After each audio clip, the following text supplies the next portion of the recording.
So you bought this much cilantro, but you only need this much for a recipe. How do you store this so that it doesn't become a bunch of black mush in your refrigerator in a couple weeks? Hi, I'm Mark Bjarke, and welcome to Tabula, where you can find simple lessons for the home cook. This week is all about fresh herbs and how to store, prepare, and use them. I have a really amazing trick to store delicate herbs in the refrigerator so that they can keep for up to 2 months. I'll show you right now. The first step is to wash and dry the herbs, and that removes any surface bacteria that could cause these leaves to break down more quickly. And this technique applies to all of the delicate herbs. So we have cilantro here, parsley, which looks quite similar, mint, dill, tarragon, and chervil. The next step is going to be to remove all these stems here.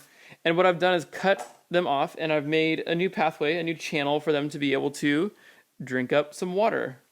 That's going to be our trick here. I'm going to store them down here like this in the water, just like a bunch of flowers. And that's going to allow them to stay really fresh and keep hydrating themselves. Now, the only problem with this is that when I put it in the refrigerator, everything that's exposed here is just going to wilt extremely quickly.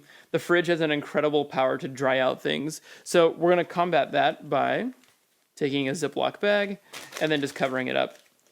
And you can either just leave it kind of like that or tighten it here with a rubber band, and that might be actually more recommended because that'll really keep that really cold drying air out of there. And this will keep for quite some time. You can go back in there and refresh the water every so often, and that'll make it last for, I've been able to do it for just shy of 2 months one time. Usually I use it too fast to even be able to do any sort of test like that because I love cilantro.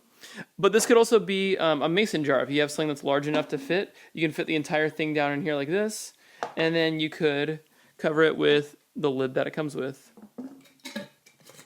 So today's simple tip is to store your delicate herbs like a bunch of flowers with the stems submerged in some water and the top covered so that it doesn't dry out in the refrigerator.